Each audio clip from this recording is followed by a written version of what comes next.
ថ្ងៃនេះវីដេអូរៀងវែងបន្តិចឲ្យបងប្អូនតែបើក្បាលវីដេអូមកសូមរៀបរាប់បន្ទប់ក្រេមួយបន្ទប់ទឹកក្នុងដែលបងប្អូនតែសួរថារូបរាងបន្ទប់មកចាស់គឺបន្ទប់អញ្ចឹងបន្ទប់ធំទូលាយហើយធំទូលាយមានសាឡុងមានកន្លែងអង្គុយលេងមើលទេសភាពមើលអីចឹងបងប្អូនហើយយ៉ាងនេះគឺផ្ទះក្រេ2ដែលមានបន្ទប់ទឹកក្នុងដែរហើយទឹកក្តៅទឹកត្រជាក់ផ្ទះនេះរៀង modern បន្តិចបងប្អូនសម្រាប់តែយើងវាថាចង់មកដល់គឺគេងយកមកគឺបន្ទប់នេះស័ក្តិសមហ្មងអ្នកដែលចូលចិត្តលក្ខណៈទីនេះ room លក្ខណៈក្មេងៗហើយនេះបន្ទប់ទឹកក៏ទូលាយបន្ទប់ក្នុងក៏ទូលាយសម្រាប់ចាស់អ្នកតែតានតឹងអារម្មណ៍អីអាចគេងបានហើយនេះបរិយាកាសខាងក្រៅពេលថ្ងៃរៀបលិចហ្នឹងគឺមើលទៅសំណោះសំណាវនេះសម្រាប់ក្រេ1បន្ទប់ទឹកក្រៅអាហ្នឹងគឺតម្លៃខុសគ្នាហើយវាបរិយាកាសក៏លយដែរនេះសម្រាប់អាហារមានអាហារបែបបរទេសមានភេសជ្ជៈគ្រប់ប្រភេទអញ្ចឹងណាបងប្អូនមិនភ័យយើងអត់មានអីពិសាទេនេះអាមុខខ្មែរយើងលុកឡាក់ឆាជូរអែមហើយឆាខ្ញីហើយម្ហូបហ្នឹងគឺសម្រាប់ម្នាក់ឯងហើយយើងញ៉ាំពីរនាក់ក៏បានដែរបងប្អូនអាចហៅតែបាយមួយចានថែមទៀតទៅគ្រប់តែតម្លៃយើងក៏សមរម្យហើយគុណភាពសំខាន់គុណភាពហើយនឹងរសជាតិយើងនិយាយទៅយើងរៀនពីសាលាមកយើងធ្វើមកវា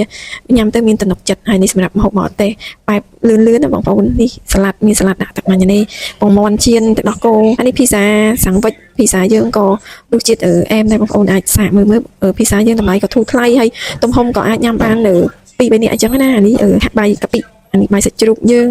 ពងមាន់ចៀនមីឆានឹងបែបលឿនហើយនឹងភេសជ្ជៈយើងហើយបាទកាហ្វេម៉ាស៊ីនយើងគឺរសជាតិដិតហ្មង espresso គឺថាអ្នកចូលចិត្តខ្លាំងហ្នឹងត្រូវហើយមកខាងនេះគឺឆ្ងាញ់ឈ្ងុយមិនឆ្ងៀមអញ្ចឹងណាហើយយើងក៏មាន passion soda passion យើងក៏ដាំទៅផ្ទាល់ដែរមានជាតិគីមីហើយជាពិសេសគឺមានឆ្មាសម្រាប់លេងកំសាន្តអញ្ចឹងហើយនៅមានទឹកធ្លាក់អីយើងជិះក្បីលេងមើលក្បីវា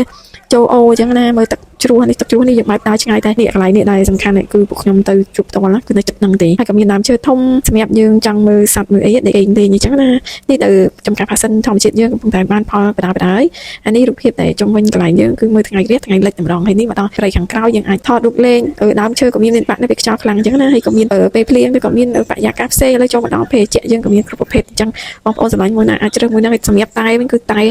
ហុងកុងសុទ្ធហ្មងតែយើងយកប្រេនមកភាសាអីក៏រសជាតិដិតអីតែផ្លែឈើអាឡឹកអីហ្នឹងក៏ឈ្ងុយឆ្ងាញ់អាឡឹកដែរបងប្អូនហើយនេះ burger ហើយឆាអាមេរិកនិយាយទៅសិតតែម្ហូបកំពុងម្ហូបហើយសម្រាប់ហ្នឹងហើយយើងអត់ដែរយើងចង់ញ៉ាំម្នាក់ឯងអីយើងកំងម្នាក់ឯងមួយចានហ្នឹងរួចខ្លួននេះក៏នៅក្នុងព្រៃក៏យើងអាចបោះតង់បានដែរព្រៃធម្មជាតិមានសត្វមានអីមើលចឹងជាពិសេសមានកំប្រុកហើយយើងចង់ដឹងនេះអីយើងស្ងប់ស្ងាត់តិចទៅកំប្រុកហ្នឹងគេរត់លេងហើយក៏មានកន្លែងថតរូបច្រើនដែរមានបែបមានដើមចេកពីក្រោយមានវល្លិមានអីតាមតែបងប្អូនចង់បានហើយនេះកន្លែងអាំងភ្លើងតែនេះគាត់រូបណាអនាគតទៅនឹងមានហើយចំណងពេលញ៉ាំទៀតគឺមានចឹងហើយបុគ្គលិកវិញគឺថាគាត់ចង់រត់លេងជុំវិញមាត់ស្រះមាត់អីបានតាមអំពើចិត្តគាត់ចឹងនេះក៏មានថ្ងៃរះចឹងទៅហើយនេះជាពិសេសអាពេលត្រជាក់នេះបាយផ្សែងទឹកមកហ្នឹងខ្ញុំនិយាយគេចង់ជឿនេះដល់វគ្គបុគ្គលិកគាត់ធ្វើនំធ្វើអីចឹងទៅហើយភីសាគឺអីសិតធ្វើខ្លួនឯងទាំងអស់អានេះលក្ខណៈថាយើងអត់សុខទៅយើងថតរូបលេងហើយអរគុណបងប្អូនណាកំងបាយមកហូបពីមុនមកមួយបេះដូងអីហ្នឹងអរគុណច្រើនដែលគ្រប់ត្រតាំងពីហាងទៅបើកដំបូងហើយនេះពេលត្រជាក់ហើយ